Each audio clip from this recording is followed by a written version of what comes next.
तो आज हम बात करने वाले हैं एक ऐसी सच्ची कहानी की जो साल 2005 के आसपास की है।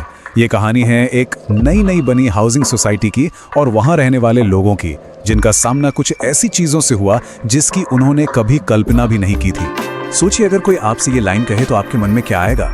ये शब्द एक वॉचमैन के हैं और इसी एक लाइन में उस पूरी सोसाइटी का खौफ छिपा है। लेकिन इसका असली मतलब क्या है, ये समझने के लिए हमें कहानी की बिल्कुल शुरुआत में चलना होगा। ये कहानी हम तक पहुंची है प्रथमेश राणे के जरिए, जो कि पेशे से एक वकील हैं। वो उन पहले कुछ लोगों में से थे जो उस बिल्कुल नई और सुनसान सी बिल्डिंग में रहने आए थे, एक नई जिंदगी शुरू करने की उम्मीद के साथ। जरा माहौल को समझिए। शहर की भीड़ भाड़ से एकदम दूर एक जंगल के ठीक बगल में एक नई नवेली 3 मंजिला बिल्डिंग। किराए पर घर तो बहुत सस्ते मिल रहे थे, लेकिन इस शांति की एक कीमत थी। वो थी एक अजीब सी खामोशी, एक सन्नाटा। रात के 8 बजे के बाद वहां इतनी खामोशी हो जाती थी कि लोग अपने अपने घरों से बाहर कदम रखने में भी हिचकिचाते थे। अब इतने अकेलेपन और सन्नाटे के बीच लोगों ने सोचा कि चलो एक दूसरे से जान पहचान बढ़ाते हैं। सबने मिलकर एक कम्युनिटी डिनर का प्लान बनाया। एक अच्छी नॉर्मल सी शुरुआत, पर उन्हें क्या पता था कि यही रात उनकी जिंदगी को हमेशा के लिए बदलने वाली थी। तो चलिए अब सीधा चलते हैं उस रात में जब पहली बार कुछ ऐसा हुआ जिसने सबके मन में डर का एक ऐसा बीज बोया जो फिर कभी नहीं निकला। रात के कोई 11 बज रहे थे। सभी लोग खाने पीने और बातों में लगे हुए थे और तभी फट, वो अकेली हैलोजन लाइट जो पूरे पैसेज को रोशन कर रही थी वो बुझ गई। घना स्याह अंधेरा छा गया। लोगों को लगा शायद कोई नॉर्मल पावर कट होगा, लेकिन ये किसी बहुत भयानक चीज की शुरुआत थी। अब इस अंधेरे में सुनीता ताई, जो जरा थक कर पीछे कुर्सी पर आराम कर रही थीं, उन्होंने अपने से कुछ कुर्सी छोड़कर एक और औरत को बैठे देखा।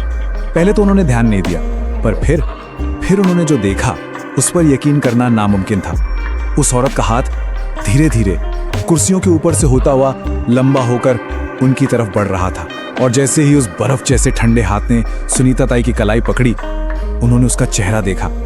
पूरा काला चेहरा और आंखें एकदम सफेद थी। बस इतना देखना था कि सुनीता ताई की चीख निकल गई। वो अंधेरे में लड़खड़ाती, कुर्सियों से टकराती हुई पागलों की तरह बाकी लोगों की तरफ भागी। उनकी चीख उस पूरे सन्नाटे में गूंज रही थी और वो बस एक ही बात दोहरा रही थी, वो औरत नहीं है, वो कुछ और है। ये पहली ऐसी घटना थी जिसे कोई वहम कह के टाल नहीं सकता था। इस एक रात ने सब कुछ बदल दिया। अब डर धीरे धीरे पूरी बिल्डिंग में फैल रहा था। एक के बाद एक अजीबोगरीब घटनाओं का सिलसिला ही शुरू हो गया और अब हर कोई उस अनदेखी मौजूदगी को महसूस करने लगा था।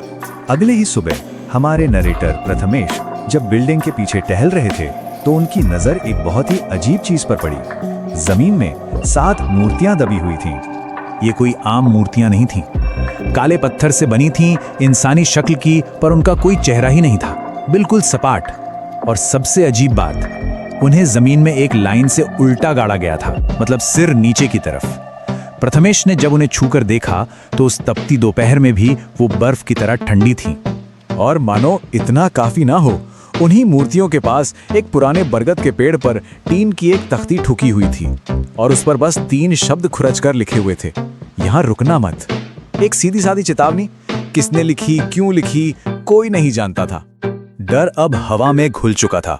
सोसाइटी में ही रहने वाला एक रिक्शा ड्राइवर था, राजेश। उसने अपना एक किस्सा सुनाया। एक रात वो खाली रिक्शा लेकर घर लौट रहा था, तभी पीछे से एक औरत की आवाज आई, हाँ भैया यहीं रोक दो। राजेश ने जैसे ही पीछे मुड़कर देखा, रिक्शा बिल्कुल खाली था। वो आवाज इतनी असली थी कि बेचारा कई दिन तक सदमे और बुखार में पड़ा रहा। लेकिन शायद सबसे डरावना वाकया तो खुद नैरेटर प्रथमेश के साथ हुआ। एक रात जब वो घर लौटे तो उन्होंने अपनी पत्नी साहिली को खिड़की पर खड़े देखा। वही साहिली जो उस खिड़की के पास जाने से भी डरती थी। वो नीचे अंधेरे में देखकर मुस्कुरा रही थी।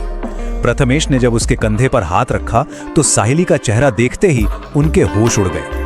उसकी आंखों की पुतलियां पूरी तरह ऊपर चढ़ी हुई थीं और इससे पहले कि वो कुछ समझ पाते, साहिली एक ऐसी आवाज में उन पर चिल्लाई जो उसकी थी ही नहीं, चुप बैठ। अगली सुबह साहिली को इस बारे में कुछ भी याद नहीं था। अब इन सब घटनाओं से तंग आकर सोसाइटी वालों ने आखिरकार एक वॉचमैन रखने का फैसला किया, पर उन्हें क्या पता था कि ये वॉचमैन ही उस आखिरी रात से पर्दा उठाएगा जिसे सुनकर सबके पैरों तले जमीन खिसकने वाली थी। हुआ ये कि एक रात लोगों ने वॉचमैन को ड्यूटी पर शराब पीते पकड़ लिया। जब उससे सख्ती से पूछताछ की गई तो वो कांपते हुए बोला कि वो डर के मारे पीता है। उसने बताया कि हर रात उसे बरगद के पेड़ के पास एक औरत खड़ी दिखती है, जो बस वहां खड़ी रहती है, उसे घूरती है और हंसती है। और फिर वॉचमैन ने वो बात बताई जिसने वहां मौजूद हर इंसान का खून सुखा दिया। उसने कहा, साहब, उस औरत का शरीर तो जंगल की तरफ होता है, मतलब मेरी तरफ उसकी पीठ होती है, पर उसका सिर पूरा का पूरा पीछे घूमकर मेरी तरफ होता है। बस ये सुनना था कि लोगों के सब्र का बांध टूट गया। अब ये कोई मजाक नहीं था, कोई वहम नहीं था। अब सबको हर हाल में सच्चाई जाननी थी। अगले ही दिन सोसाइटी के सारे लोग इकट्ठा हुए और सीधा पहुंच गए बिल्डर के ऑफिस। उन्होंने बस एक ही सवाल पूछा, इस जमीन का असली सच क्या है? पहले तो बिल्डर आनाकानी करता रहा, लेकिन जब लोगों ने बहुत दबाव बनाया तो उसने सच उगल ही दिया। जिस जमीन पर उनके सपनों का आशियाना बना था, वो असल में एक बहुत ही पुराना कब्रिस्तान था। ये सच्चाई जानने के बाद वहां रुकने का तो सवाल ही नहीं उठता था।